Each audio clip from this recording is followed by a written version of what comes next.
What's going on, sir? How you feeling? Oh man, I'm feeling gravy. Like, you know what I'm saying? I'm feeling really good. I'm feeling good today. Man, it's been a hectic day, as I was talking about a few moments ago, man. Just running from here to there to everywhere. It sounds like a That's the doctor. life. Yeah, it That's the sounds like life a of a doctor. G. Yeah. Wait, is the life of a who? A A G- G. yeah. Okay. Okay. All right. I guess. I guess. Life of a G. Hey, man. So, Uh, oh man, a lot to talk about. Hopefully, let me, I Uncle threw you Al. off. I know you Yes. didn't throw me off, man. I'm just still trying to, just trying to get here and, you know, Get your bearings straight, huh? get my bearings straight, man. Like I said, it's been a busy, busy day, man. So tell me, what does your average day look like, Uncle Al? My average day, Yeah, yeah, yeah. man, I get up at 4 o'clock, do some meditation, um, get my word, meditate on that word for about 15 minutes. Then I go to the gym. Um, I'm in a gym, messing around for a few hours. Just messing around, huh? Yeah, yeah. I haven't even started. I haven't even really started working out yet, bro. Okay. I'm not trying to be any kind of way, but I'm right now. I'm just messing around because I used to run track in college. So for me, working out is different than just getting in there and losing weight. Losing weight is not working out for me. Absolutely. Working out is intense, and I haven't even gotten there yet. So I work out, come home, shower, take a nap. uh, then I read. I'm in this emotional intelligence life coaching class right now, Okay. so there's a lot of reading that I have to do. You you're So, feeling intelligent these days, huh? no, I'm not. They make me feel like, man, what you doing in this class? But no. So I've been reading a lot about emotional intelligence and life coaching. So that takes up a lot of my time, and then I kind of just chill. If it's at home or at work, it's pretty much the same. My routine is pretty much the same. Got you. I'm intermittent fasting, so I don't eat until after 12, 1, 2 o'clock, and in between 2 and 7. That's my typical day. And then at night, I allow myself to watch some television until I fall asleep. Got you. Now, what are your shows of choice? Because I don't watch too much. Every now and again, the wife will have me watching Survivor, and so she's been kind of binge watching since since the summertime. She's been watching different seasons, binge watching, right? Show after show, episode after episode. And so every now and again, I'll go and sit and kind of, just have some chill time with her. But what are some of your shows that you go to since you like to watch TV, Well, man, the pandemic is the pandemic's fault. I didn't even I only watched sports prior to the pandemic, right? Yeah, But once the pandemic hit and we were locked up in our homes, I started watching everything, man, like crazy stuff. But right now, I just finished watching the ninth season of Blacklist. I love Blacklist. that's I with what's the guy's name? If you tell me, I know who it is. The main character. Oh man, I don't know names like that. Okay, you know Oh, what? you talking about his His real his name. oh, I don't know his real name. Okay, sorry, I can find out right now. Um, but yeah, Blacklist. I just finished the ninth season of that. Um, House of Dragons. James Spader. There you go. Okay, now I know it. Yep, that's him. So yeah, House of Dragons. I watched that. Um, Watch yourself. I watched the Game of Thrones a gang of time, man. I just keep watching it over and over, just getting different things. Hey Al, hold on. Keep that thought, man. Keep that thought. We got about 5 seconds. I'm Okay, gonna go ahead and introduce you, and we can resume this conversation on the other side. Hey everyone, what's going on? This is Mr. Ryder from Mr. Ryder's World, coming to you live from the West Coast, the best coast, the West Side. Man, look, if I could throw up the W's, I would. Uncle Al, maybe he might have to teach me how to, throw up the W. But, we coming to you live from the West Coast. Hopefully you're doing well wherever you're watching from. And if you're watching right now live, do us a favor. Just drop some comments in the comment section to let us know that you're watching. And that'll be really, really cool. If you happen to catch the replay at some point as this video was posted, then you can put in hashtag replay squad just to let us know that you're watching the replay. But however, whenever you're watching, we really appreciate your eyeballs watching this particular show. So this is another episode of West Coast Wednesday. And today I'm actually with what I call the founder of West Coast Wednesday. And I'm just going over here to my bio real quick. A cool dude I've had the privilege of knowing for quite some time. And so we'll get into having a conversation with him. But just a reminder, we will be going live every Wednesday at 6:30. And I know there is one Wednesday we're going to go live at 5:30 because my guest teaches a class at 6:30. So we don't want her to miss her bread and butter teaching her class. And so she consented to come on with me a little bit earlier and just have some fun, hang out before her class. And so, we're going to go live every Wednesday at 6:30 from now until December 14th, I believe. So we just encourage you to hop on in and, go along for the ride as we take you down the West Coast. In any event, let me go ahead and bring in my guest. Just a little bit about my guest, and I'm reading from his bio. Alvin Edington Jr. is a dad. He's a life coach. He's a minister, preacher, podcaster, poet, and Mr. West Coast Wednesday himself. His life's motto is free the people. I like that. He serves as the associate minister at the Metropolitan Church of Christ in Compton, California. He is an avid sports fan, all things Dodgers, Lakers, Raiders, and UCLA Bruins. We can talk about those last two teams, and we will. He is currently working on having his poetry book published. Oh, that's cool. As well as collaborating with some young adults on writing a devotional. He oversees a prayer call, Coast to Coast, on Thursdays that started in 2015. And you can find him on Instagram at Edington Jr., Facebook, Alvin Edington Jr., YouTube, Alvin Edington Jr., and Twitter, Uncle Al 316. Stay West and stay blessed is his motto. So we're going to go ahead and bring in Mr. West Coast Wednesday himself. Before we do that, I do see a wonderful friend. Just want to acknowledge her. Hey, Shanari, how you doing? Thanks for watching. All righty, so I just want to get that in real quick. Let's bring in our guest, Mr. West Coast Wednesday himself, Alvin Edington Jr. What up, Coach? West. There you go. What up with you, man? How you feeling? Man, I'm great, brother. I'm great. What's up, Shanari? Man, listen, I'm just going through your bio again. You got a lot of information just in your bio that we can kind of have a dialogue conversation about.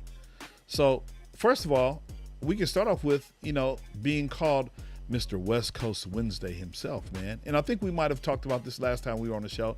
But for those who are new to the show or who did not have an opportunity to listen to the very first time we went live, where did you come up with West Coast Wednesday, Uncle Al?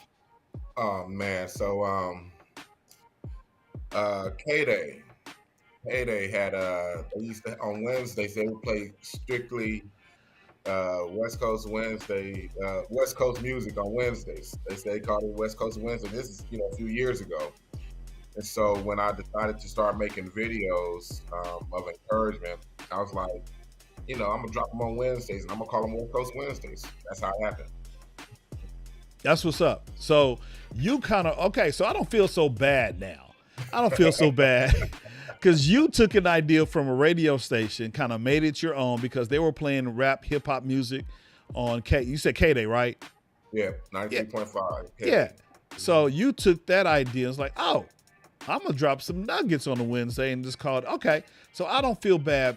And you kind of see the progression, right? You got a radio show, West Coast Wednesday. Then Uncle Al said, you know what? I'm gonna do something on video, and I'm, drop some videos, some nuggets on Wednesdays. I'm gonna call that West Coast Wednesday. And then Mr. Riley was like, you know what? I'm gonna do a podcast kind of show on Wednesdays, and I'm just gonna call it West Coast Wednesday. Let's get it. Oh man, no, that's what's up. That's okay. So I don't feel so bad, about going live on Wednesday and borrowing the name. So when people ask me, because I was asked about one of our mutual friends, hey, are you in collaboration with Uncle Al? I was like, yeah, we doing something together. And they were like, oh, okay. Let's build it out, make it worldwide. We need to copyright this name so that we can, you know what I'm saying? Listen, I've thought about. I was just thinking about that last night, Uncle Al. My little tagline, coming to you live from the West Coast, the best coast, the West Side. That's your thing is stay West and stay blessed. So those are definitely sayings that we could, being content creators. Yeah, absolutely. We can trademark it and do whatever we need to do to help publicize whatever it is that we're, however we're branding ourselves. So, yes, sir, absolutely. And I already see you rocking the West Coast Wednesday shirt, sweatshirt. You know what? I was going to put mine on, but because the Dodgers are playing, and I know you're a Dodgers fan, yes, I figured, your West Coast Wednesday sweatshirt and my LA Dodgers jersey, I'm rocking Jackie Robinson number 42. Sir. It goes hand in hand because yes, the Dodgers are on the West Coast and you're representing the West Coast. And the Dodgers are in the playoffs right now too. Absolutely. And if I had another window, Uncle Al, I would put that on and kind of cheat and look at it right here, but I'm not going to do that. I'll just wait until we finish to kind of take a peek at the game and the outcome. But anyway, let's go ahead and talk about some of your accolades in your bio, man. You talk about being a dad, man. What is life now in this current day and age, being a dad, and you have 2 daughters, correct? Correct. Man, what is that like? Because now they're out of high school, they're college young ladies. So what is that like for you being a dad to 2 college students who are not in state? They're out of state. Yes, sir. Now, I think for the sake of the conversation, I'm gonna give a broader context. Sure. Because they call me dad. I'm dad, but biologically they're not mine. I stepped into the position via the marriage, and then I stepped in, and but we never did the stepdad thing, right? So sure. So, but that's the context. So I came into their lives when they were, pretty young, 11, 12, 10 and 11, somewhere around there. Right. Yeah.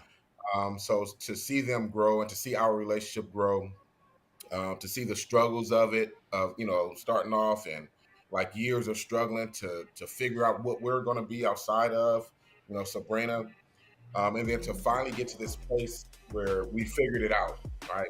We have our own relationship. And like I said, they're in college. Goodness gracious, they both actually are on track to graduate this year in the spring. Awesome.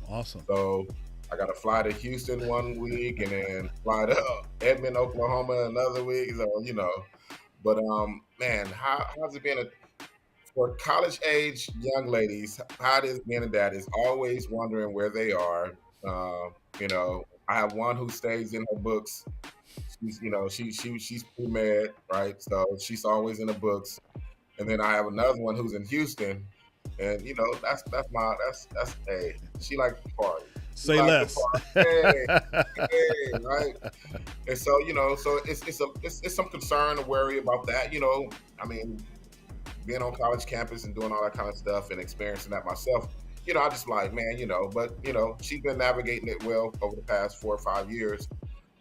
So it's worry there, but it's also knowing that we've sown into them enough to whereas, we're not too worried. And then there's also, a college student Dad, I need.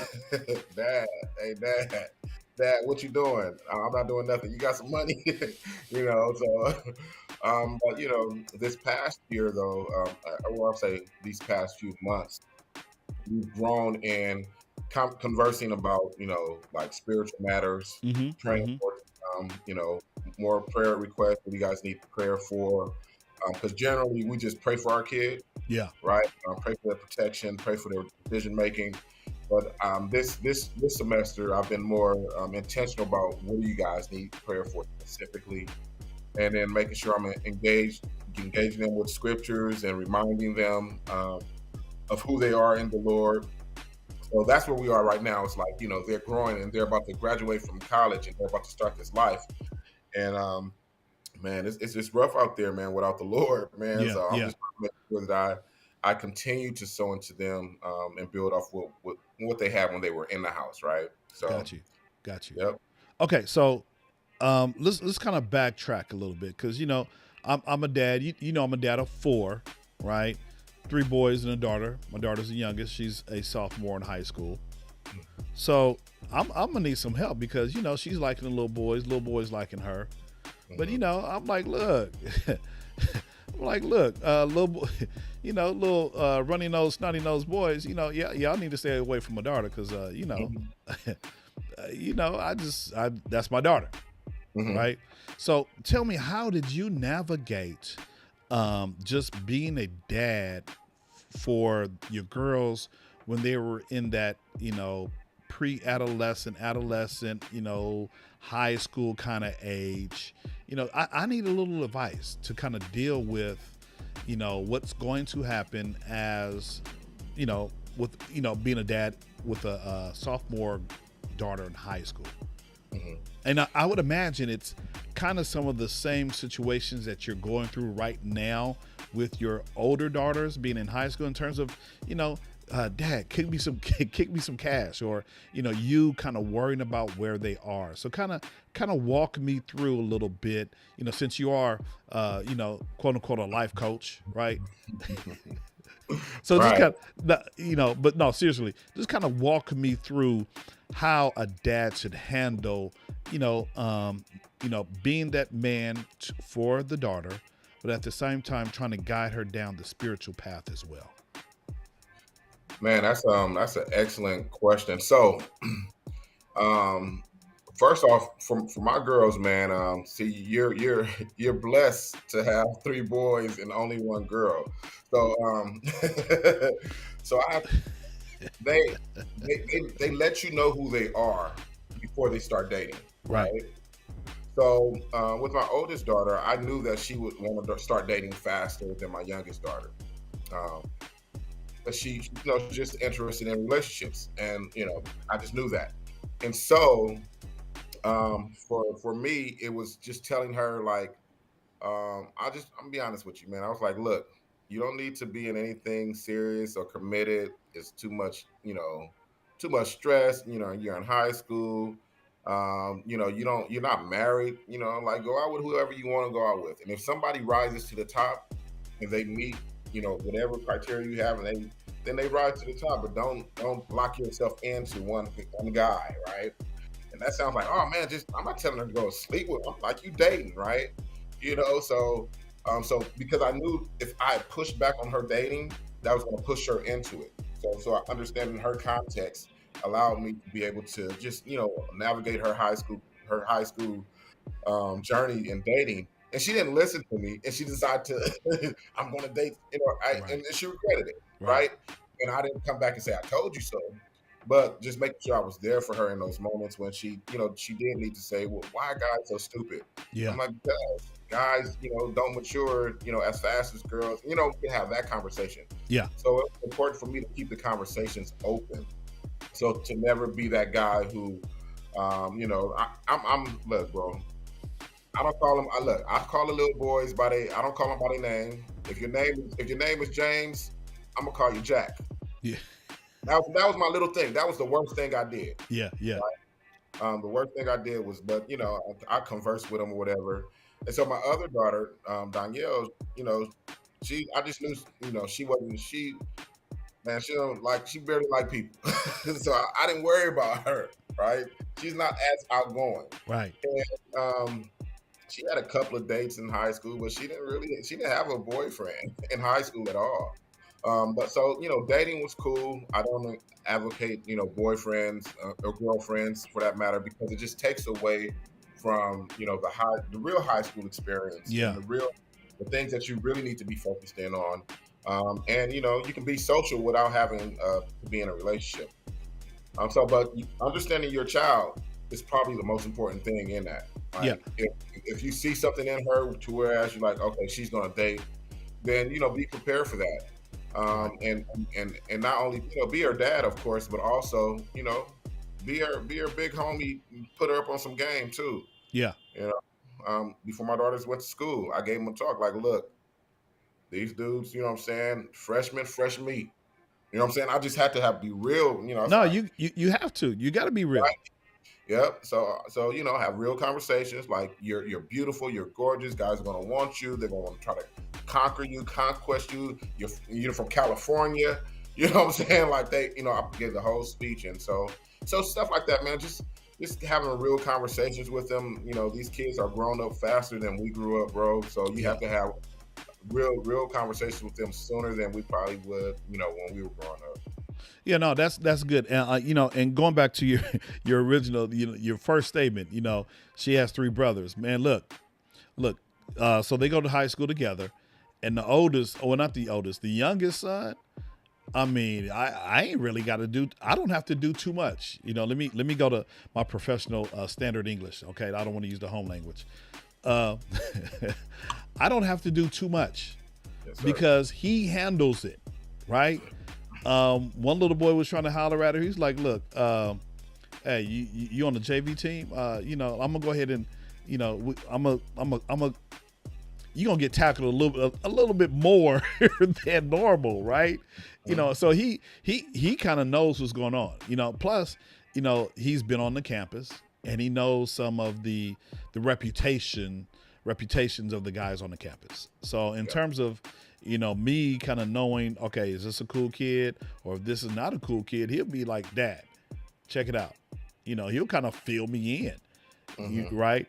And my daughter's like, she was kind of disappointed. One little boy, but I was just like, look, this ain't your standard. This is not who we raised you to be.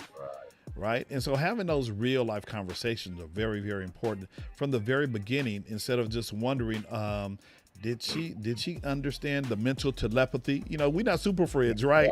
Right. We're not doing mental telepathy. And so having a real conversation is real awesome. And that's what, parents should do. Have real conversations about real life things, especially with our girls, right? Because there's so much that's going on, so much on the internet, and we want them to stay nice and sweet, right? We don't want anything to happen to our little girls. So I'm kind of vibing off of what you're saying. Have the real conversations, and that's very, very well taken on my behalf. And so I appreciate that, man. They're going to be who they are. We want them to be social. Yep. But at the same time, we want them to be responsible and kind of know everything that's going on, instead of just, oh, he looks cute. Yeah. Okay, he can look cute, but what is his mind? Where's his mind? What does he want to do? What does he aspire to do after high school? Is he going to go to college? What's the plan? So, and then I also like how you said, just date. You don't have to necessarily commit yourself to one boy, and the date doesn't mean that you have to be, one of those garden tools. You just talking. Man, look, I got a real quick funny story. So go for it.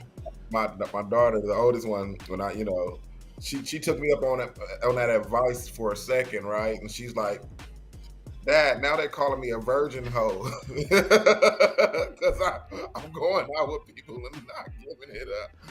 And I was like, wow, that's funny. I was like, you could have been called worse, right? You know what I'm saying? But people they expect take you out one time. Next thing you know, what I'm saying, they got you on lock for the rest of the school year. And Yeah. like, no, Yeah. you're not married. You're a kid, man. Enjoy your life. Yeah, absolutely, absolutely. Yeah, I mean, on in some instances when you hear people having high school sweethearts and they vibe together for years and years and they still are vibing, into their adulthood, that's fine. You're gonna have those situations. They're gonna be few and far in between. But for most people, they're going to need to kind of socialize and get to know folks. Everyone is not going to have that high school or the college sweetheart experience. Right. So you don't, if if that's the worst, then hey, it is what it is. At least they know that you're a person who has some standards, Fact. And you're not gonna bend. This is who I am. This is what I do. You can take it or leave it, but hey, it is what it is. Yes, sir. Absolutely. I just want to give a quick shout out, man. I see not only our good friend Bethany, the sister of Shanari, but I see my good friend in Alabama, Dr. Dwayne Wood. What's going on, sir? Thank you for joining the conversation. Appreciate you. Dr. Wood was my guest last week, and so just happy that he hopped on this week and, part of the conversation. All right, so Uncle Al, let's go ahead and talk about your life coach, man. And I'll put it in air quotes because, I was just, being funny. Tell us what this life coach experience for you is all about.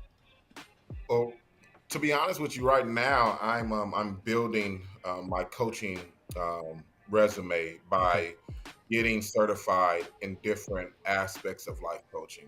Okay. The more certifications you have and the more criteria you build, you can become a master or a doctor. You know what I'm saying? Sure. Without not really being that, but they have these little things that you can do. But I'm trying to absorb as much as possible because the brand I want to build with my life coaching. I already have my limited liability company called Authentic Journey Life Coaching.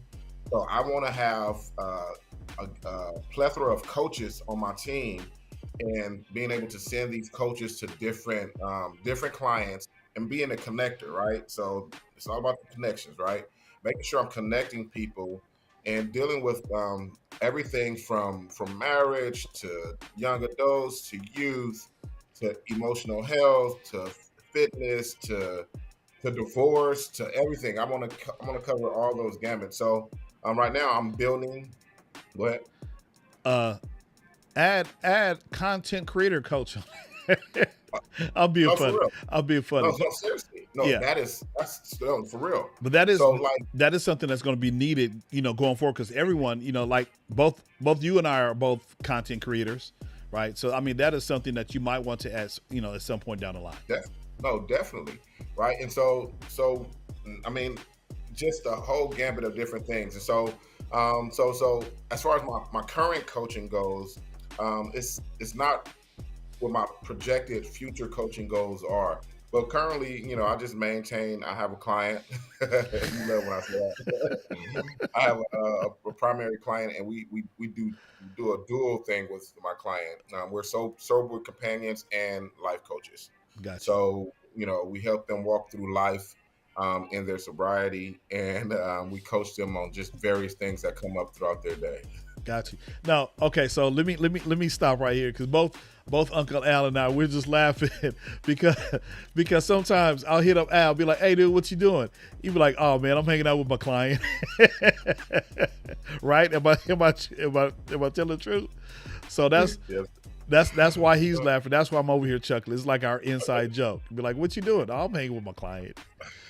But I mean, hanging with your client, I mean, that there's an opportunity for you to, build his life. And at the same time, you're learning how to be a better coach to someone who's, going through whatever it is he's going through. You said sobriety. So maybe, he's had a bout with alcoholism and you're kind of helping him navigate, the real life. And you have the lens of a life coach. So that's great. Yep. But no, I think that's an awesome task to not want to just be certified in one area, but also to have a team of folks who are specialized in different areas. Man, check this out. So, I told you, before we came on that I was in this emotional life coaching class, right? And so in this emotional life coaching class, it's Christian based. And so we pray and we talk about the Holy Spirit, and everybody in my class, they're all like pastors over regions, right? So they're taking this information that we're getting and taking it to their congregations, taking it to the different churches.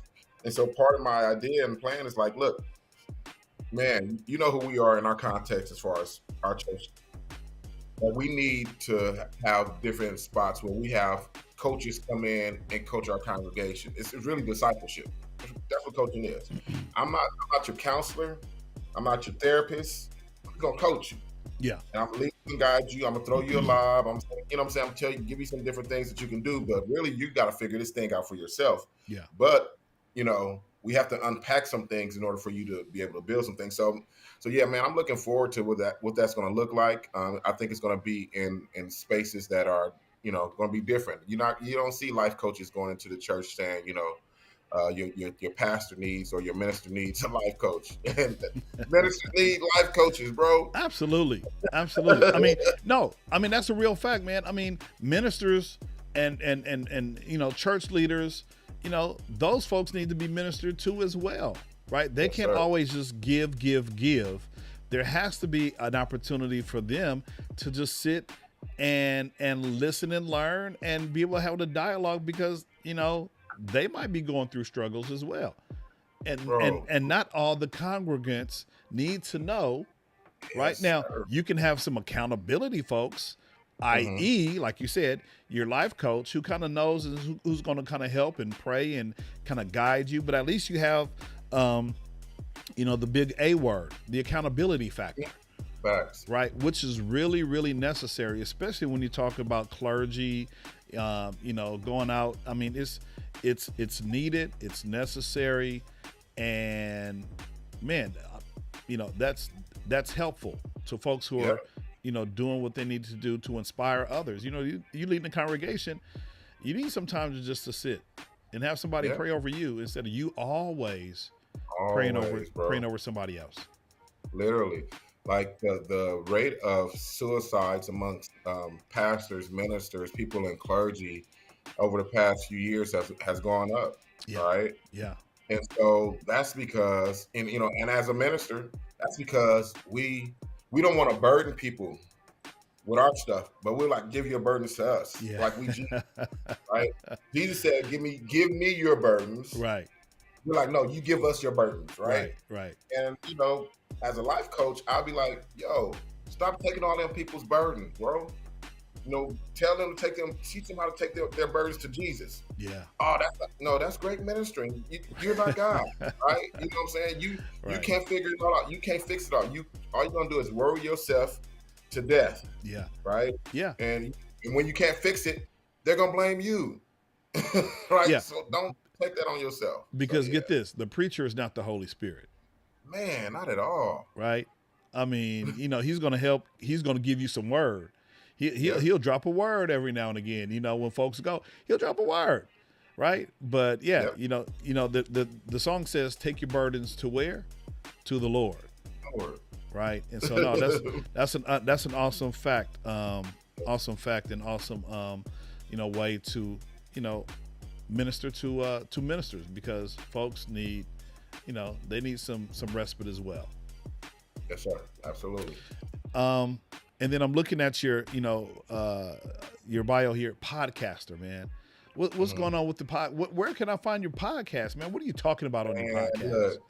Look, man. I can't even tell you it's a secret podcast. Man, look, I don't even want to put my, okay, it's a couple of things that me and a couple of my homeboys, we've taken a break from, right? Okay. And we've taken an elongated break.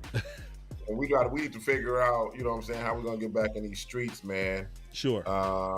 And even with the Coast to Coast prayer group, right? We had a podcast going, and so I got to get some consistency going with these podcasts, man, because as you can see, I love to talk. So yeah, podcasting, talking about any and everything. And so but I'm a podcaster. Got you. No, it's funny, Al, because even last year when I had you on, or not last year, it was just in May, I believe April, May, I came up with this idea, instead of me trying to, work myself to death, because I do have family. I got, my little, I got my job hustle, the things that pays the bills, Man, right? yes, sir. Yeah, I get responsibilities here. My thought was, I can't go live every single day because, like even today, I was telling you about when we first hopped on, I had a meeting that I had to rush home from to get here. And then when I got here, you saw how I was kind of frazzled or whatever, right? And so, my thought was, let me just go live for a season or a period during the season where I can be consistent, right? And so, that's why, from now, started last week in October 5th all the way to December 14th. And I got those days memorized because I made sure I booked every, someone on every Wednesday. So, Nice. for me, that might be an idea for you as well. Just instead of trying to go live every single week, maybe go live for maybe 10 or 12 weeks. Gotcha. And then, take a break, so that's what I'm gonna do. I'm going live right now. This is my winter season, if you will. And then it will come back in the winter or maybe spring and do it all over again. Right. That way, if I have my guests lined up, I have, my content, I got my schedule going, so you might want to think about that as well. Instead of trying to do it, every week, be like, hey, let's do 10 weeks. No, that's good because we was doing. I'll be on Monday. I'll be doing something, and on Thursday I'll be doing another one. And even though I love to do it, it was like, oh man, it was like, oh, every day it was something. Seemed like it was something going on. So yeah, actually it was Monday and Friday, and then my prayer was on Thursday. So yeah. Absolutely, yeah. No, man. I mean, because I know for me right now it's football season with my youngest son. So my Fridays are taken. Yep. And then I do a Monday show.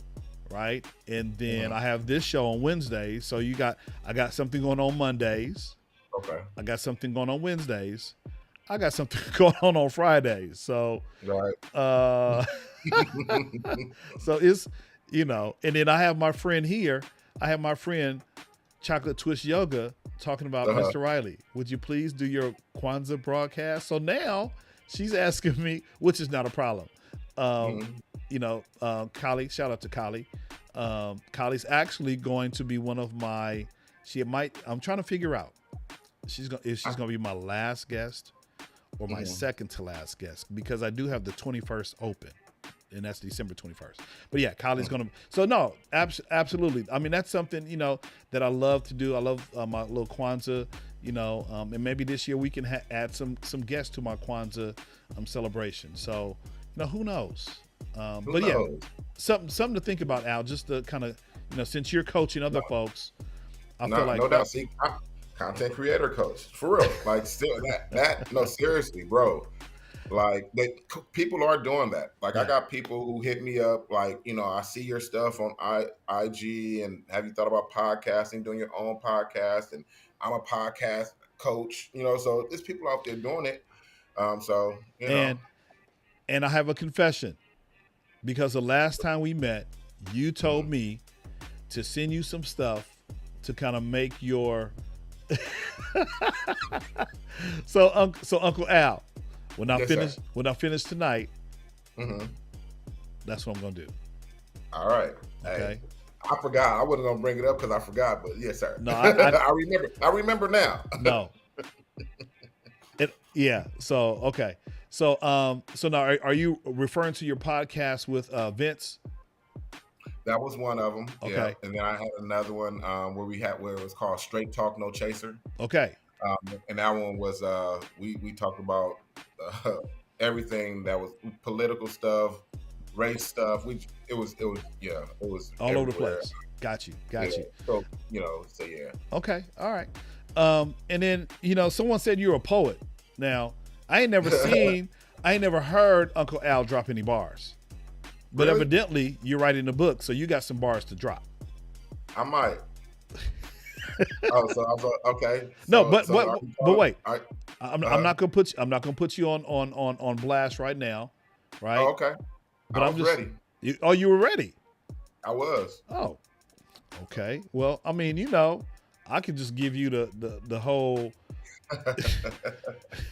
If you want to, you you got a little something for West Coast Wednesday? Yeah, I do. I'll drop I'll drop a few of them. You ready? Yeah, go ahead. Go ahead. Let's see what you got. All right. Or hold on. Let me turn the music off. I don't know if you want this beat or you want no beats. No beat. No No beat. beat. Okay, let's cut the music. DJ, cut the music. All right, here we go. All right, DJ, cut the music. All right. Presenting This Uncle this Al, this this guy. West Coast Wednesday, poet number one. Take it away, Uncle Al. All right. I'm gonna do one that's safe. Where I grew up, brothers threw up C's and B's. Everybody wanted to be G's.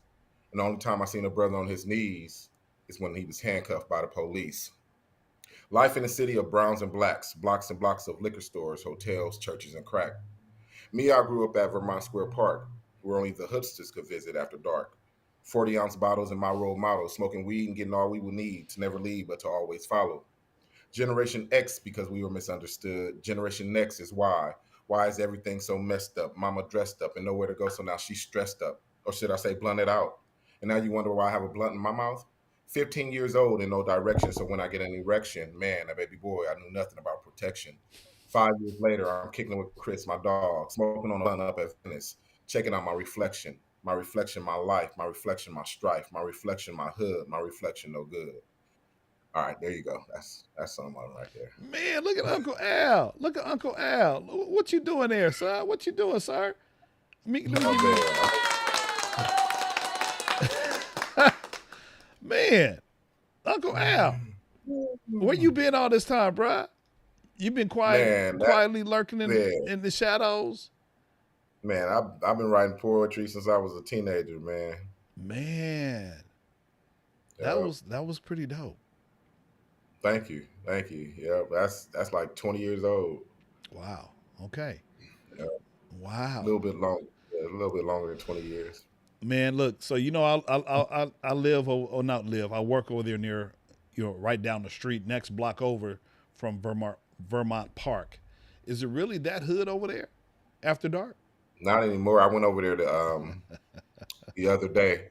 I went over there on Saturday. And they're sitting out there playing chess and drinking, some beer, A but balls. it was never really. You see how small the park is. Yeah, It's never absolutely. really been like that because you can't hide anywhere, right? So Right. it's not a good place to hang out.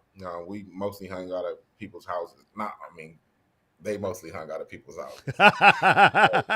But we did, we went up there to play basketball. We would play football on the grass. Yeah, yeah. We hung out over there, but It, it wasn't like active, like we hanging out over there and we about to go. It's too small. yeah, no, it is. So It yeah, is. It's a real small. And the good thing of probably the best thing, and I haven't gone over to the library in a while, but for me, I would take my students because I worked at 52nd Street Elementary School, so we would walk over to the Vermont Square library, and so that was probably one of the best things that had going on right there in that neighborhood is just the library itself, where folks could, and I'm gonna drop your tagline, where people can free themselves by going to the library, right? And so I kind of dug that you had a library, you had a place where people can go learn, right there in the hood.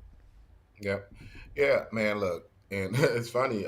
I only went to Vermont Square Library when with school, right?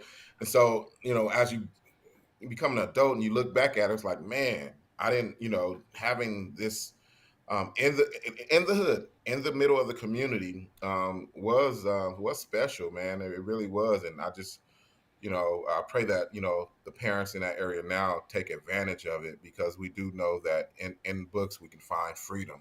Yeah. You can escape from the realities that is, down the street and around the corner by getting in a book and reading and either educating yourself or, reading some fiction just to get away, right? You can be in Europe and still at Vermont Square Park at the same time. So, No, it's definitely it's like a hidden gem, and I just wish that more folks would tune in and check out their the libraries. And like I said, this one, you got you got libraries out here in Los Angeles on the West Coast. You got libraries that kind of mostly are on the main streets, right? But this, like I said, this is probably one of the few libraries that I know is like smack dab in a neighborhood, in a neighborhood with Surrounded a by park, houses. surrounded by houses, and so Mhm. it's just like one of those gyms, that folks should really, really take advantage of. Um, what else, man? I wanted to talk about your love of, your sports love, and we can go down the list, man. We can have probably another Uh, part three about just the affinity that we have for each of our sports teams, right? yes, sir. So we'll go ahead and we talk about the Dodgers. The Dodgers are in the playoffs. They've had their best winning season during the regular season. I think they won 109 or 110 games out of Hmm. 182, which is Yeah, like crazy. I mean, just think 182 baseball games. yeah, that's a lot of That is games. that's wild. That's more than that's probably more than half the year. Yeah. Yeah, yeah, Yeah, well, it was 365 days in a year. It's almost right. yeah, Like, yeah. I mean, you don't play every day, right? So yeah, it definitely is over half the year. Yeah, yeah. Going back to our library discussion, Chocolate Twist Yoga says, through books, you can find freedom. And then she gave you credit, AE, Alvin Edington. Yes, man. Yeah, so Uh, she also says, go blue. Man, no, this is such. So, how long have you been a Dodgers fan? as far as I can remember, yeah, yeah. As far as I can remember, so I'm 49, so I was born in 1973. My first recollection of sports is 79, 80, 81. That's when I started to really just kind of find my way with sports. The Lakers, of course, won in '79. The Raiders won in '79, '80. That's how I chose the Raiders. That's really how I became a Raider fan. Yeah, They beat the Eagles. If the Eagles had won, I probably would be an Eagle fan, and then we'd really be enemies, right? absolutely.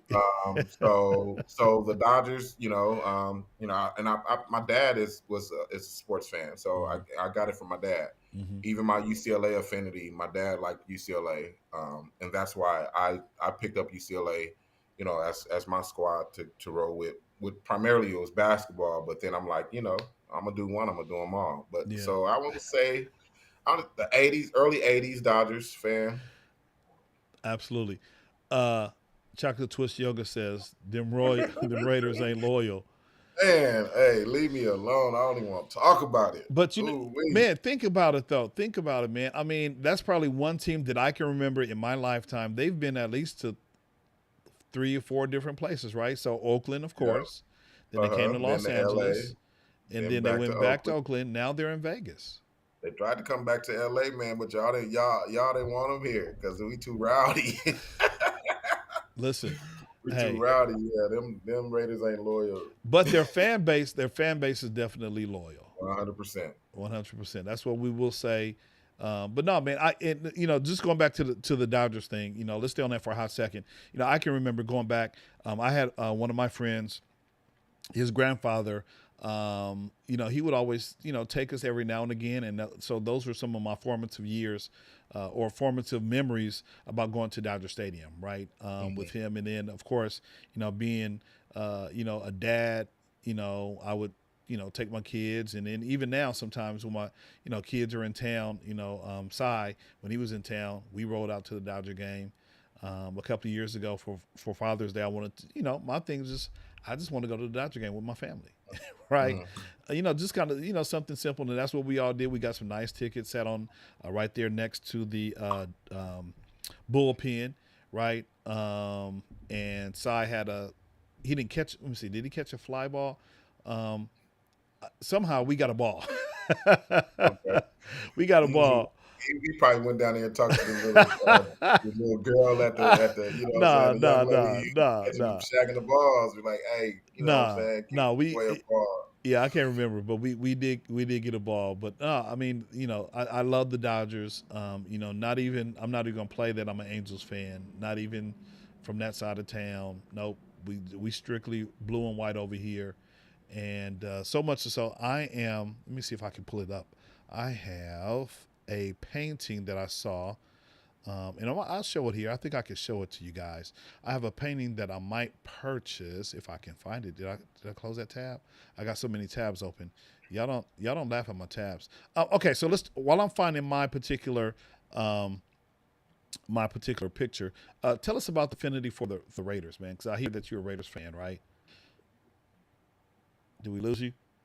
Yeah, you said Okay. All right, you broke up. Okay, I'm still here. Can you hear me? Yeah, I got you. Okay, tell us this. Tell us about your affinity for the Raiders, man. What's up with that? Man, them Raiders ain't loyal, but I am. Like I said, that Super Bowl, I believe was 79. The Raiders and the Eagles. That's the first football game I remember. Because the Raiders won, that's who I chose. I was a kid, silver, and that's what it's ever since. I loved when they came to LA and were playing at the Coliseum. I wasn't mad at them when they went to Oakland, but I didn't fully understand all the politics behind it. Sure. I was definitely mad when they left Oakland to go to Las Vegas, and I didn't want them to come to LA. Right. I didn't want those problems. I love my squad, but it been too. Mary Jones didn't want them to come to LA. So I was going to rock Dallas Cowboys in LA was going to be the. So Jerry Jones made sure it was LA. But yeah. So just, my first thing I remember was the Super Bowl and they won. And that's how I became a Raider fan. I just, stuck with them, man. Through all the foolishness. The hell they put us through. Yeah. Man. Yeah. Yeah. So. Okay. So I was able to find on me. Let me just pull this tab out real quick. And I think at some point I am going to, let me find it. Yeah. I don't want y'all. Someone told me last time, man, why you got so many tabs open? So I dare not do that again because I do not want to be ridiculed, but just told you that I have a lot of tabs, so I might get ridiculed anyway. But no, it's just a wonderful painting. And, I get down, so we get down with the Lakers. Favorite Laker, Uncle Al? Favorite Laker? Yeah. It's a cold question, bro. Top three. Your top three. All right. Top three. Just top three. I ain't gonna rank them. Magic, Kobe, and Okay, so Magic, Kobe, and Kareem. Is that what you said? Yep. Yeah. Okay. Dr. Twist Yoga says there's only one answer. So I'm thinking she might say, I'm just thinking, or she puts it in the chat, I'm thinking she might say Kobe. That's what she might say. Because, so Twist Yoga, go ahead and put your answer in the chat. Now my top three would be not in any, actually, no, I can, man, this is tough. Top three. Number 3 would be Shaquille. Mm-hmm. I almost said Shaq over Kareem. Oh, okay. Chocolate Twist Yoga says her Magic. number would be okay. You know what? Let me think about that. Let me think about this. I'm saying This. I mean, it's so many Lakers. So okay, no, it is, but okay, I got to do 2 from the Showtime era. So I'm gonna roll with Cali. Number 3 is Magic. Okay, number 3 is Magic. But 3. Number 3. Hold on. Number 2. Now this is my list. Number 2. This your list. Number 2 will be Kobe. Kobe number 2. Uncle Al. And you gave the cap number 1. Cap number Shaq 1. number 1. No. I said Cap. Cream. Oh, the cap. Cream. Yes. Cap number 1, man. Yes. Man. Yeah, I had to. When she put Magic on there, I had the cap number.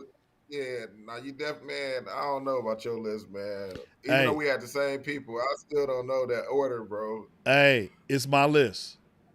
It is your list, my list. Man. It's my list. I want to ask you why though. Why you got the cap number 1? Because I just think the sky hook, that was such an untouchable shot. No one could block that sky hook.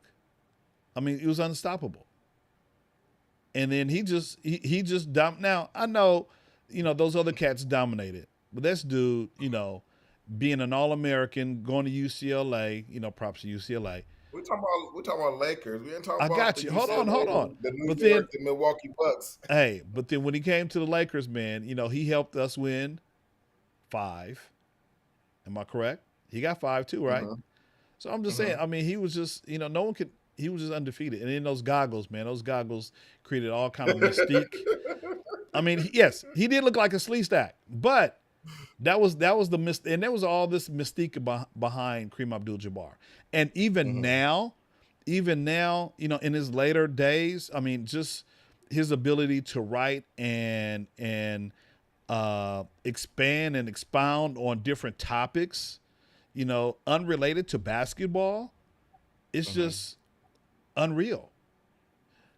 We talking basketball, we talking about Lakers. We ain't talking about his writing skills, man. Hey, I'm You talking about the whole person, man. listen. Yeah, I'm He I'm kicked looking at Bruce Lee in the chest. it's the whole body of work, man. It's the whole body of work. And then, of course, he's still the number 1 scorer in the NBA. So If Magic didn't get him the ball, man, he wouldn't be the number 1 scorer in the NBA. I got you. See, now you're gonna make me go ahead and rank them, man. Hey, go ahead and You know rank what him. I'm saying? I'm gonna go ahead. Magic, Kobe, and Kareem. Like, and Magic and Kobe are like neck and neck for me because of Kobe's work ethic. I think his work ethic was unmatched. I can't even watch the documentary yet because just Kobe's untimely passing still messes with me, right? Dude, see, Yep. we right here. Because anytime someone says something about Kobe and I'm like, nope, I can't watch it. I can't watch it. All right. Because Uh-huh. I will probably break down like a grown bleep, bleep, bleep man. Yep. I mean, that For dude, real. his work ethic was out of this world. Yep. So I was, Yep. And I mean, and then seeing him with his, transition to, what he was doing with his daughter, right? Yeah, I mean, I got Magic number 1 because Magic. I mean, come on, man. That when Kareem went down on was an ankle and migraines, and then Magic came in, he played center, point guard, power played them all, and he was a rookie, bro. hey, I That was his got you. rookie year. I got you. 42, 15, and 7, a rookie. I got you. Right, come on, man. That's like, come on, man. Like Magic, man. Like the Magic, man. He literally made everybody else around him better. Absolutely. Right, you know what I'm Absolutely. saying, and he Kareem lasted as long as he did because he had Magic with him. So yeah, man, Magic. I didn't want to put Kobe second, but because I really love who Kobe was as a whole person. Even his mentality, his mean streak. I love that part of him too because he was goal oriented and focused. But Magic is that's my guy. Okay. I'm gonna do this for y'all real quick. Hold on. Because, I just think I need to do this real quick. So hold on. Hold on. Oh no, no. Just I just go ahead and had to go ahead and change that real quick. I don't know if you can see it, but yeah. I just changed the graphics so that when comments come up, it looked like. Oh, I see it. I see it. Okay, I got you. I got you. But I mean, and that's the beauty about having your own opinion because you might see something different. Hey, We're not. okay. Hey, it is what it is. Hey, it's like this. It's like this. Tomato, tomato. Yes, sir. Nah. I let her argue that stuff though because Yeah. we be arguing people's opinions like, I know. no, that's your opinion. I know. And I'm still gonna argue with you about your opinion. I'm still gonna tell you why your opinion about why you feel the way that you is wrong. I gotta convince you, right? Hey, that is the classic barbershop conversation. If you've ever been in a men's barbershop, and there's while we're sitting there and waiting, at least years ago when that's what used to happen, folks would debate hours upon hours. The barbers in there, that's all they do all day every day is debate the same thing. Mm-hmm. I'm like, dude, y'all debate. Y'all was debating this thing last week. Yeah, aren't y'all tired? Right. Same thing. Yeah. No, it's being a sports fan is wonderful because it gives you an outlet to not even think about what's happening in the real world right now, right? Yep. Here in LA, we're going through some crazy stuff with our city council, right? And Yeah. so, by going to like a Dodgers playoff game or a Lakers preseason game, that's going to take your mind off of whatever is happening, gas prices or, a Biden coming into town or whatever the case might be. The election is coming up in November.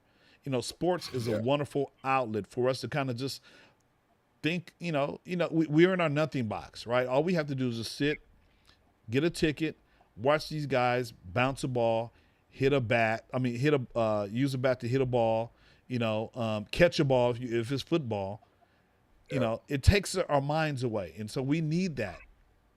Yeah, that's why when a little sidebar, when they start politicizing stuff, Yeah, it what I'm saying, and I get it, but it took away from me being able to enjoy like football. I stayed sure. away from pro football for a minute, Yeah, because it just became so politicized. And then the NBA, I love what the NBA does because they're really all inclusive, but it just seemed like it became this political thing. And I'm like, man, just what I'm saying, come on, man, let's just play the game. I'm yeah. tired of just so yeah, man. So when they start politicizing sports, it's like, man, that's why we watch y'all, so that we don't have to deal with this Yeah, mess. yeah, yeah.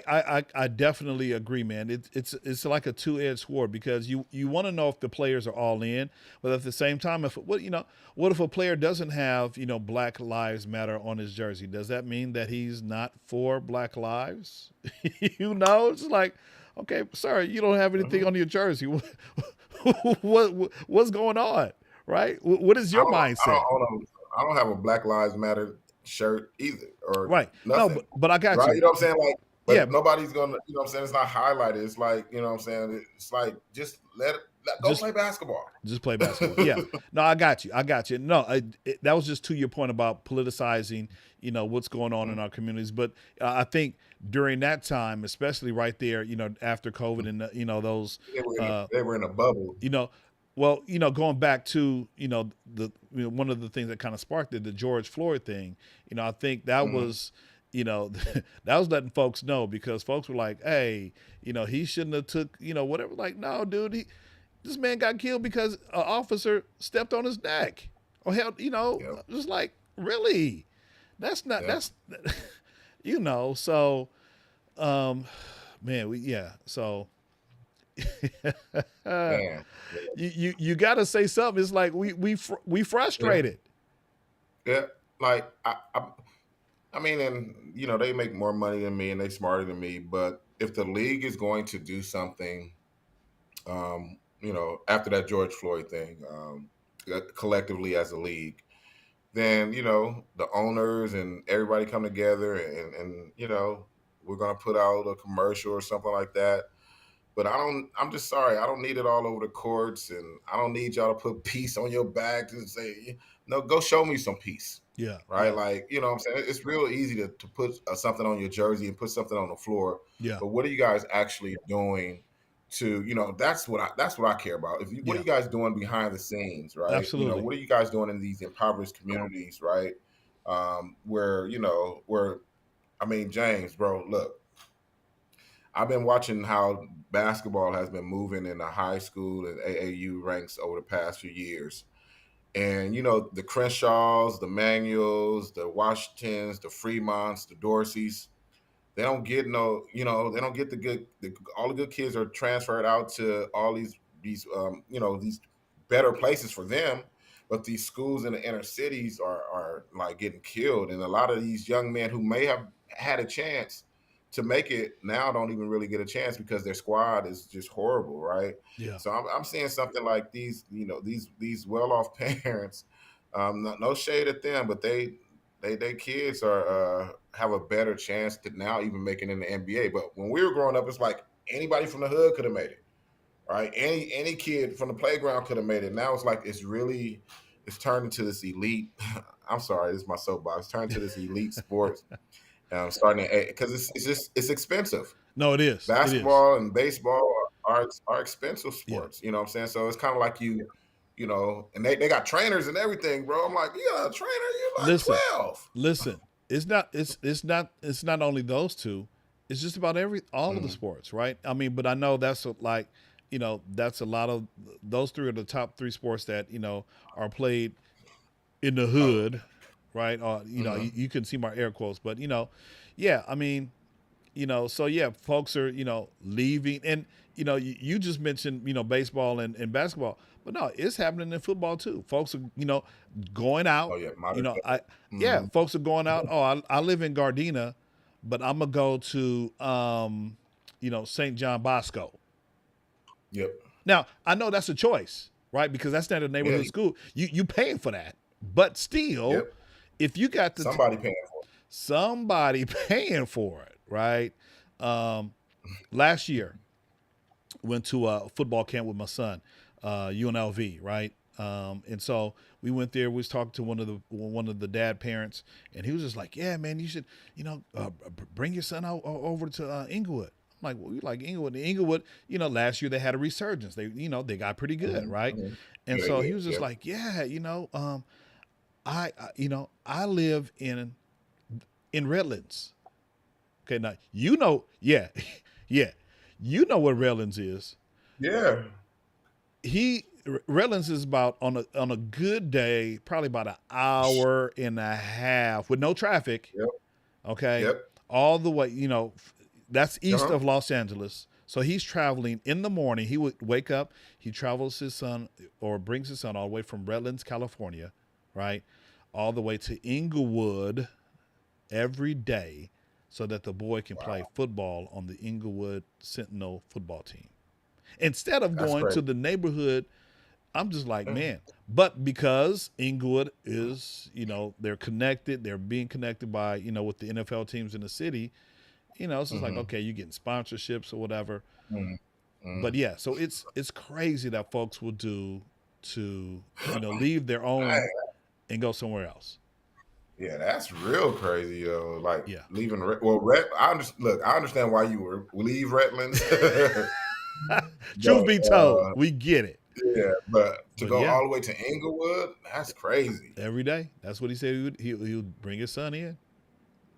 Wow. So, yeah, man. No, sports is a real thing, and just going back, just to finish up this particular conversation about the politicizing of sports, I love it when you see folks out in the community, football, basketball, baseball. I know J.J. Watt a couple of years ago, when I think the hurricane or something hit in Houston, he was big time involved. Oh yeah. It was just like instantaneous. You didn't have to wait for the Red Cross Award. He's just like, hey, this is what we gonna do. Because he's a big time NFL player and he has the financial means to do so. And so, we want our athletes to do what they can, not for the recognition, but do what you can to uplift your community where you are, where you used to live, do something. But yeah, that's like a trick bag conversation right there, Uncle Al. It really is. It really is. Yeah. Let me see if I can show you guys this wonderful painting that I eventually might have to put on my wall here. So let me see. Let me go. Let me see if you like this. You might like this one. Oh yeah, that's nice. That's kind of sweet, huh? That that right there, that encompasses, all of LA sports. Yeah, that's beautiful. Let me see. Let me buy it. Let me get it. Okay. All right. Thank you. Yeah, that's a great price too. Hey, well, it is. It might take a couple of years to get here, but it is a nice price. And the funny thing, the funny thing about these ads, when you see them on Facebook, they'll pop up. They look better on the actual advertisement, and when you get them, you're like, oh, it's nice, but but yeah. But I'm sure if you get the larger one, Uncle Al, just go ahead and buy two and send one my way. Hey, say buy two and get the discount. All right. Hey, we can. I'm talking to my client about it.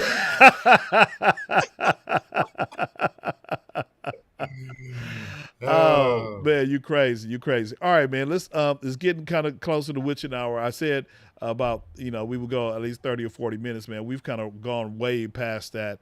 And just, Really? yeah, I couldn't even tell. we're an hour in, man. I mean, these conversations go so Oh, fast, especially when you're right on point, you're being relatable, and just having a wonderful conversation with friends. And so that's what we're gonna do on West Coast Wednesdays over here. And so again, just another plug. Tune in with us. Tune in, and just hang out with us for a couple of times. You're gonna have to teach me how to do that, Uncle Al. Because I'll have to, I have to get my fingers and twist them up. I just got to work on, uh, hey, it's hey, it's you know what I'm saying. It's you don't need to you just keep doing it like that, brother. That's them gang tendencies. You know what I'm saying. I look, bro. Look, that's what I was about to say. It's like, look, I'm hood, but I'm not that hood. You're a little bit more hooder than me. So see here's what you, the funny thing is that I never gang bang, right? Just hung out in the hood. It's just sure. part of the neighborhood. But I will practice. I'll practice gang. I'll practice the fingers. I'd practice, man. I'll practice when I was a kid. I'll be in there like, ain't gang bang 1 second in my life. You know what I'm saying? But I love blue, and I say cuz all the time. But I ain't no gangster. I love a fighter. I love peace. Yeah, You know what I'm absolutely. saying? From my square park, like rolling. Yeah. See, look at it. See, so let me just say, Yeah, you don't need to learn how to do that, I bro. know, right? Here's my favorite memory of Uncle Al, and if I know that we were going to talk about this on the show, I would have brought it up, and I might be able to find it.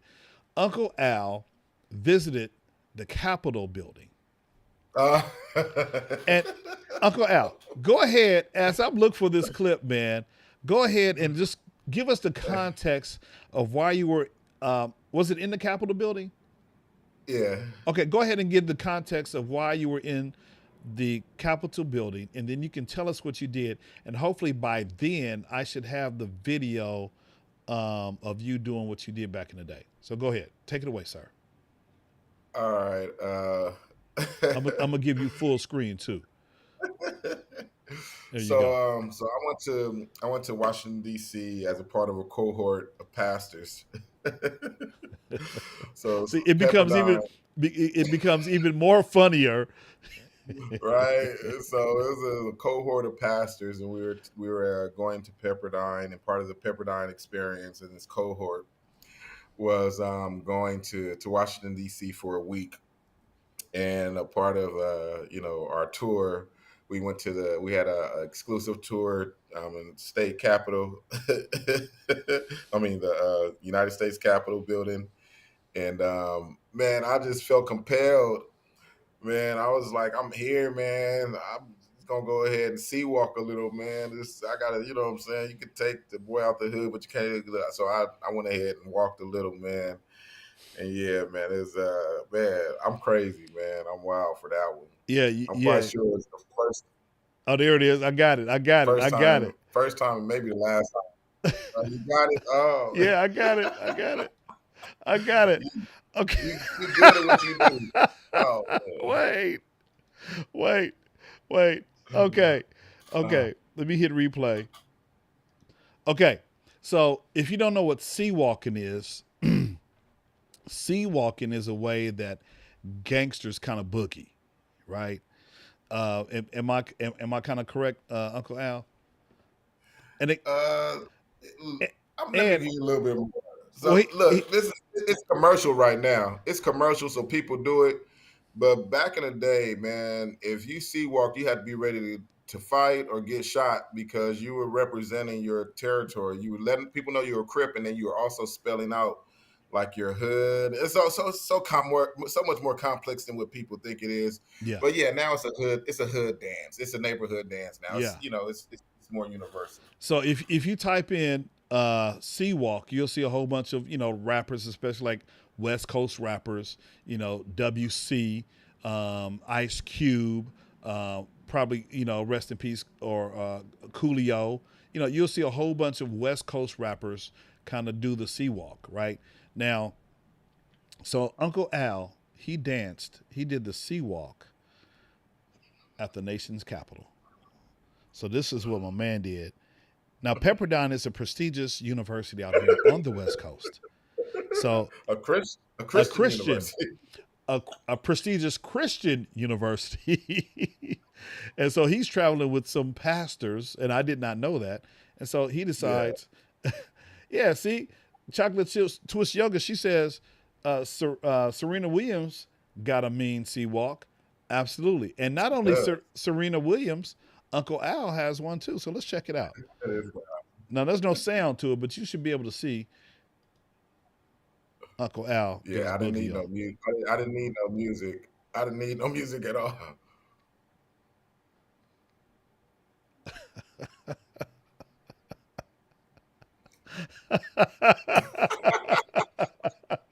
Wait, let's do a replay. Man, Look at him. uh, What? Hey, what were you spelling out? I wasn't spelling out nothing. I was just tiptoeing. Hey, look at it. You see the guy. He didn't even turn around and move. I was light on my feet. They didn't even know what I was doing. Nobody even Yeah, turned around. yeah. That's what I tripped. That's what I was tripping off of. It's like nobody knows what this man is doing. Nobody. Man, okay. Oh man. Who held the cell phone? Uh, Marcos Gamez is a Brown, one of my Brown brothers, one of the Brown pastors. Okay, You know, everybody. We had everybody. We had we man. had it was definitely the Rainbow Coalition of pastors from every background, from Yeah. millionaire pastors to me. To to to hood rat. Can we say hood? Well, we Yeah, won't say hood rat. We'll just say hood yeah, Alvin. yeah, yeah. No, that was great, man. That was great. That was great right there.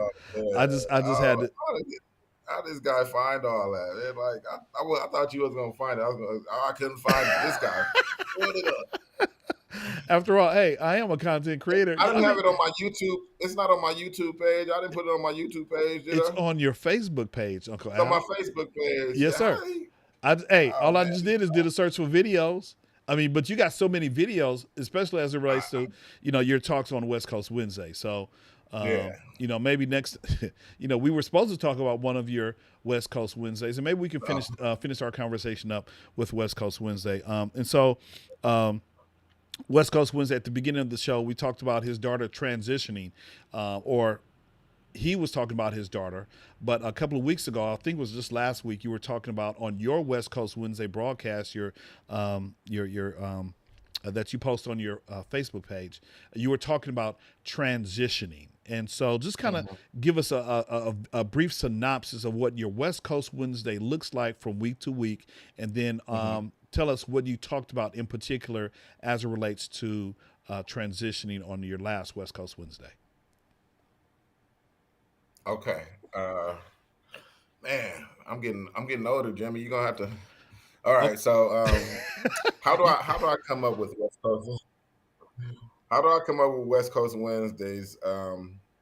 Well, typically, a couple of weeks before the coming month, I'll just try to figure out something that maybe it's something that's trending, or maybe it's something I'm going through, or maybe it's something I see.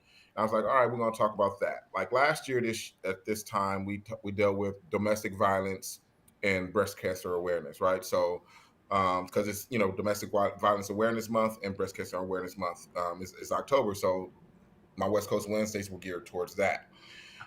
This year, or for October, the way I chose transitions because my daughter had just came home for a funeral, for Mama Hagood's funeral. So she came home and I picked her up from the airport and we were just talking.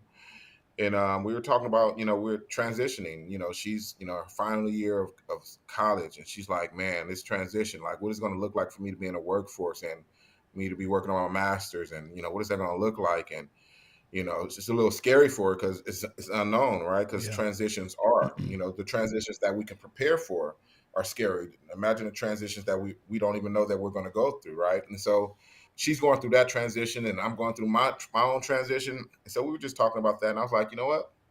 I'm gonna need you to do a West Coast Wednesday on transitions because that's what we're doing this month. And so she's hopefully, she's gonna drop one next week or so. And so that's how I came up with this one. But typically, it takes me a couple of weeks before the month. I'll figure out what I'm doing. In the pandemic, I had a whole year planned out of what I wanted to talk about, and then if it shifted because of something in the climate or the culture, then it would shift. For that particular transitions, I don't even remember, Jimmy. I do remember the one from today. You know what? I um, haven't even looked out at the one for today. But no, I mean, not you didn't necessarily have to talk about transitions, but I just wanted to see what your content was all about on your West Coast Wednesday broadcast or video clips. And so that's kind of the gist. Not necessarily talking about transitions, but more so, educating the folks, the viewers, about what your West Coast Wednesday talks are all about. And I think you kind okay, of, so yeah, yeah, and I think you kind of hit it right on the head. yeah, okay, great. So yeah, we talk about everything: transitions, breast cancer, domestic violence. We talk about the police. We talk about hope. We talk about pain. We talk about suffering. We talk about peace. We talk about everything. You know what I'm saying? Absolutely, absolutely, and even throw a little bit of your client up in there too. I never throw him up in there. I throw him. I might say something indirectly. I might call him my friend. I was talking to my friend. There you I told go. him to stay west and stay west. There you go. There you go. That is your tagline when you conclude your West Coast Wednesday talk. Stay blessed, stay west, or is it stay west, stay blessed? Man, I watch her. I'm like, man, I'll be switching up, bro. Sometimes it's stay west and stay blessed, and then sometimes it's stay blessed. I'll be going Yeah. back and forth. Yeah. No, So no, it's all good. What really comes across is just the information, and so you want folks to stay west, which is means stay to who you are, what you've facts. called to be, right, and then Yep. stay blessed. A lot of people are Yep. walking around, in crazy situations. Homeless Fact. population has increased, big time since the pandemic, right, Yeah. and folks are expendable now. And so, Mm. truth be told, many of us are, not that far away from being homeless or in a situation that we are not in right now. So it's all good, man. Yes, sir. Yes, sir. It's funny Hey, that you said be true to who you are, because I think that's the reason why nobody's ever going to hire me as a minister, because I'm too true to who I am. So they like, yo, preacher over there throwing up the W. Well, and you West, man, see, I yeah, am who I am. yeah, and you see walking on the Capitol, ain't nobody gonna take you Man, serious. hey, that's all right. I take me serious, and I love who I am. Absolutely. And you know what, Uncle Al, we love you. We love you for hanging out on the show, giving up your time, man. There's 15 million things that you could be doing, like write more poems or planning your podcast or even your West Coast Wednesday. But I thank you for hanging out with me for a little bit, man. It's always a pleasure to have you come on, and just kind of give us a little bit of the freshness that is West Coast Wednesday, man. So, where can people find And you? I appreciate that, man. It's always all love. Absolutely, absolutely. Where can people find you, man? I think we mentioned it at the top of the show, but if someone wanted to follow you on Facebook and they didn't see Yeah. the top of the show, just kind of give us where you can be found, your digital space. Okay, so Facebook is my name, Alvin, Alvin Edington, Edington Jr. Where else you'll get my dad, Alvin Edington. Instagram is A Edington, Edington, Edington Jr. Um, YouTube is Alvin Edington Jr. I keep it real simple. And then on my least used platform is Twitter, Uncle Al 316. So yeah, so that's it. And hey, Jimmy, man, look, I think you're the reason why that name stuck, bro. Like that came from the extravaganza. Yeah, I yeah, think yeah, that was like 2009. yeah. Yeah, No, we talked about it 2009, last time. man. Yeah. Yeah, No, go that ahead and name finish is the story. yeah. So 2009, you had me come out to speak at the extravaganza, and for some odd reason, I introduced myself because there's like kids. I was like, I'm Uncle Al, I'm the drunk uncle that they let come out every now and again. They don't let me out all the time. And these kids to this day, man, they adults now. They like Uncle Al. You know what I'm saying? I embrace it. And man, I'm getting teary eyed behind that, man. Like, really appreciate, man. I didn't the connectivity that we have, bro. It's all God. You know, I don't even think you know how much one of your best friends, Rudy Haygood, has played a part in my whole development in person and being being able to use so all the connections that we actually have, then seeing Pierre and all that stuff, man. We got connections, man. I know that God has put this together. So anytime you need me to do anything, man, you always got me. Absolutely, man. That's why I appreciate you, man. I wanted you to hop on first to kind of kick everything off, but you kind of got back to me a little bit later. I was planning. I was moving folks around. I was like, okay, no, but I think you said you weren't available on the 5th anyway. That So was my bad. yeah, no, it's all good, man. It's all Yeah, that good. was my bad. It's no, you straight. You straight. Because I think you said you were unavailable anyway. So it worked out. You know what I'm saying? It worked out. And so we got you on here. And, we'll probably have you back in the spring point, man, when we come back and do another 10 weeks. But no, real talk, man. That's what you should do. Think about, doing your lives, your podcast for a couple of, for a season, couple of weeks. And then, do everything you can do. Put all your energy into it for a couple of weeks. And then be like, all right, we're going to take a break. So, I like that. I love that idea. I yeah, love that. yeah. I'm gonna bring that by my homeboys too. Hey, maybe next time we can have one of your homeboys on the show. I'm thinking about Vince because I don't know all your other homeboys, but I do know Vince, and so we can have you and Vince on the show. We can maybe make that happen in the springtime. I think that'd be cool. Oh, that'd be dope. I might even I might even fly out there to hang out with them for that episode. Let me know in advance. I'll probably, what I'm saying. All I need is an excuse. Hey, and we'll call the show. Some things have changed. So hey, we'll call the show. Some things have changed. No, I'm saying. Go ahead. I'm saying we'll call that particular show Two Cowboys and a Raider. No, that's whack. Don't even play. Like, I'm not even a Cowboy hater. But y'all be making it hard on the player, man. I don't have nothing against the Cowboys. Y'all not the Denver Broncos or no, we're not. So yeah, you know what I'm not saying? This y'all season. Not the San Diego. Y'all not the San Diego Chargers. Y'all nope. not none of them cats. I don't hate the Cowboys. I don't know why Raider fans be on y'all helmet. I'll be like, man, that's dumb to me. I know, right? I know. It really is. Yeah. But it is what it is, man. So, no, in closing, man, I appreciate you hopping on, man. We'll have to do this again, definitely. And what I'm going to do is I'm going to definitely work on what I said that I was going to work on last time we talked, which is the tech that you need to kind of, push your agenda, your West Coast Wednesday videos a little bit further. And so I'm gonna sit down right after we finish and work on that. So you hang tight, Yes, Uncle Al. Any last words, man? You wanna say close with? Yeah, I do. I'm gonna drop another real poem on you real quick. Hold on. Let me. There you go. You know what? I'm gonna let you have it all too. I'm gonna let you have it all. Let me take myself off the screen here. This guy.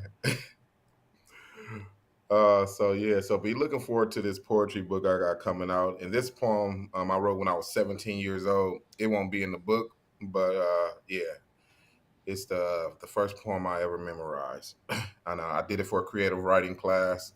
The teacher said, take a word and do something creative with it. I decided to take the word love because there was some women in that class I want to holler at. So I tried to get real player with it. So most people are ignorant about the subject of love. I was one of those people of whom I'm speaking of. Caught up in love like a fly in a web, nowhere to run, so my ignorance I wept. I wept like a baby crying for milk. I hid under sheets of the purest silk. It was then that I realized that love was joy of any kind, maybe a joy of yours or a joy of mine. Love is the springtime. Love is the rain in the midst of a drought. Man, I fumbled. Love is the springtime when beauty unfolds, the shining of a sun and the blossoming of a rose. Love is peace, but to make peace we have war. But what do we have peace for? I'll tell you why. Because peace is something that we all need, but there is no peace when a man must bleed. Now back to what it was originally on hand, the thoughts about love from a soul-seeking young man. When alone engulfed in darkness at the beach, it is there that I'm in love, for it is there that I have peace. The sand between my toes as I walk along the shore, now sitting on a rock and wanting more and more rocks, more thoughts, more splashing, more sand. These are the thoughts of love from a soul-seeking young man. Now love can be smooth like heaven or hot as hell, but it isn't a myth, fable, or a fairy tale, but rather a large reality in life, the reality that should join in marriage a husband and a wife. Love hits, love hurts, love cries, love lies, love loves, love hates, love flies, and love dies, but love will forever be a part of our lives. So love and respect yourselves, and others will love and respect you. For if you have love on your side, there's nothing you can't do. That's it. Man, dropping bombs. 17, boy, I was a player. I'm trying to tell you, 17 years old. You know what I'm saying? They didn't know what to do with your boy. Uncle Al, look at him. No hit him, no hurt him, Uncle Al. Wow, man. Hey, man, again, we appreciate you hopping on. Hang out in the green room. And we just appreciate you, Uncle Al. Thank you, sir. Yes, sir. I appreciate you, bro. All right, All let me close up the show.